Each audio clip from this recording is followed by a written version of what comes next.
Welcome back to the Pro Sports Podcasters on YouTube. My name is Kobe. Most of you know me as Kobe from the podcast. And on this particular episode, I'm going to identify my top 10 star players that are currently undervalued on the NFL All-Day platform.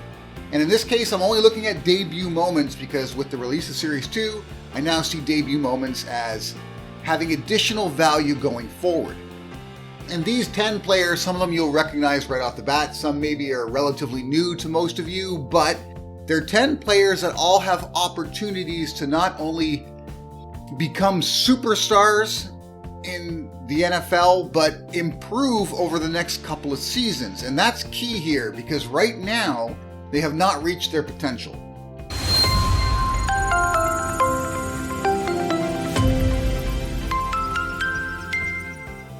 They have an opportunity to get better, and as a result of that, they're currently undervalued. And the first 5 are all under $20 currently on the marketplace, and the second 5 are all between $20 and $50. They're under $50, but they're over $20. So I'm going to start with the first 5, and it begins right at the top with Christian Kirk. Christian Kirk has an opportunity to become the top target for one of the most anticipated quarterbacks to enter the NFL in decades. Of course, I'm talking about Trevor Lawrence and the Jacksonville Jaguars, and they paid Christian Kirk a lot of money to come over and be the number 1. And already in this very young season, we're only 3 weeks in, this is the 4th week happening right now as I'm recording this, Christian Kirk's already showed some flashes of greatness and compatibility with Trevor Lawrence. So how good will he be by the end of this season and going into next season? How big of a boom potential wide receiver could he become? Could be huge. Right now he's at like a $10 or $11 or something like that. Ridiculously low for his debut moment. And the reason being is because in his previous wide receiver role on the Arizona Cardinals, he was just another target for Kyler Murray. He wasn't the man there. It was DeAndre Hopkins, someone who's already established himself as a true star in the NFL. But Christian Kirk has the opportunity to do the same. And if he does, by next season, that debut moment's going to be worth significantly more money. So right now, it's a great time to grab yourself Christian Kirk. Then I've got Jahan Dotson. And Jahan Dotson is a rookie, right? So we don't know that much yet, except that the guy knows how to find the end zone. That's what's going on here, right? He's catching a touchdown every week. So you gotta like the fact that he's having success with, don't forget, Carson Wentz as his quarterback. And we don't know how much longer Carson Wentz will actually remain the quarterback of the Washington Redskins. They could be looking maybe even next year to get themselves a young rookie stud quarterback to develop alongside Jahan Dotson. But because he's a rookie, I'm not just looking at 1 season here. I'm not just looking at 2. You've got a few seasons of development ahead of you. And if you get him now while he's still cheap, if he becomes a superstar like he's got the potential to do, then you're laughing because not only do you have his debut moment, you have his debut rookie moment. So it's definitely one I would add. Then I've got DJ Moore. And DJ Moore this is interesting because DJ Moore has already proven himself to be a great wide receiver in this league, right? This is not a rookie. It's not an also-ran. The difference here is that this particular season, he hasn't gotten off to a great start, but part of that is because they just added Baker Mayfield like 2 weeks before the season began as the starting quarterback, so they haven't developed a rapport yet. But this is DJ Moore. This is by far the best receiver on the team. It's going to happen. Him and Baker are going to get in sync, and when they do, he's going to become the number 1 go-to guy on the Carolina Panthers. So get him now while everyone thinks he hasn't got it anymore, which, trust me, isn't the case.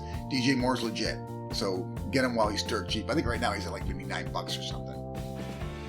Then I've got Noah Fant, another situation where Noah Fant has moved from the Denver Broncos to the Seattle Seahawks. And Noah Fant, when he came into the league, and it's only a couple of years ago he entered the league, was seen as a potential boom tight end because he's almost a slot receiver / tight end. It's such a weird combination. He's very shifty, he's very quick, but he's thick and powerful like a tight end. So he could become one of these superstar tight ends.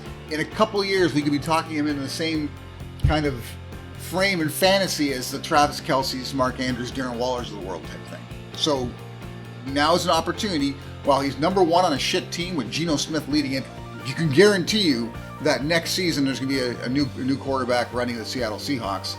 And while the Seahawks are being overlooked, he's got the ability to develop, get a feel for their system, and get ready for the next quarterback coming in. Noah Fant, opportunities, dirt cheap, maybe $8. He's literally at the floor. Get yourself a Noah Fant. And last, I've got Marquis Brown. And again, we're talking about another player that's moved teams, right? But in this case, he went from the Baltimore Ravens with Lamar Jackson throwing the ball. Lamar Jackson's got a decent deep ball. Not great, but decent. Marquis Brown's a speedster. He can get himself open. But he goes to the Arizona Cardinals to pair up with his former college quarterback in Kyler Murray, who's got a better deep ball, subjectively, I would say he does, though, than Lamar Jackson.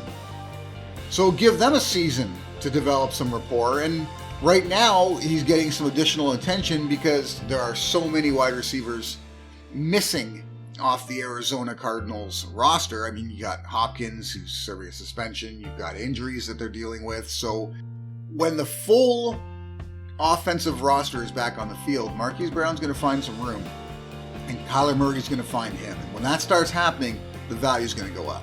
Right now, you can get yourself a deal on Marquis Brown. So I would get him. And those are the 5 under $20 moments I'd be going after right now, the debut moments. Those are my top 5 by far. Now let's get into the ones that are a little more expensive. And I'm going to begin with Garrett Wilson. So we're starting off with a rookie. And Garrett Wilson is probably the most anticipated of the wide receivers that enter the league. Now, me personally, I picked Chris Olave to be the offensive rookie of the year this year. But Chris Olave currently doesn't have a moment on the platform. When he does, trust me, he'll be one of the ones I go after. But Garrett Wilson came into the league with a little more anticipation than Chris Olave. And unfortunately, he finds himself on the New York Jets, but the New York Jets are going to find themselves in positions where they have to catch up, and they're going to have to throw the ball a lot. And whether that's Zach Wilson, if he turns out to be the answer in the long-term thing, they'll go with him, fine. If it's somebody else that they either trade for or make another move in the draft, who knows, but I still think Garrett Wilson will be a solid star for them going forward. At least a star in fantasy, and that's just as important when it comes to NFL all day. So Garrett Wilson. Then I got another rookie, is Drake London, and Drake London's looked fantastic. But it's hard not to when you're on the Atlanta Falcons, and right now the only other option really is Kyle Pitts as a main receiving threat. You've also got Cordell Patterson, but they're still using him more as a running back, which surprises me, but that's just the way it is. But Drake London is on the Atlanta Falcons, which are in full rebuilding mode. And next season, after developing the skills required to, play competitively in the NFL, he's not only going to have probably a new quarterback running the show, but on top of that, he's also going to have a great receiver opposite him, because we'll get the return of Calvin Ridley. Okay, who, again, is serving a suspension. But when you've got Calvin Ridley on one side, Drake London on the other, and Kyle Pitts in the middle, you have a very solid offense, and you're going to have a lot of opportunities for Drake London to shine, and by next season, I'm sure he'll be ready to do so. So getting Drake London now while he's cheap, total bonus, right? Again, another additional bonus, and then it's the rookie debut. It's not just a debut. Then I've got Javonte Williams. Javonte Williams, again, you score, because Series 1, you're getting his rookie debut moment, right? He's already established himself, in my opinion, as the best young running back in the league. You can debate that with me, but if you look at the numbers, you look at the stats, and you look at the position he's found himself with the Denver Broncos, he's got a very good opportunity to be like a stud running back going forward. And everyone's asked me how I think, the Denver Broncos are going to progress, and they're asking a lot about this season. But to me, this season is the development year. Next season is the prove-it year. So he's going to have this year to continue to improve on his game.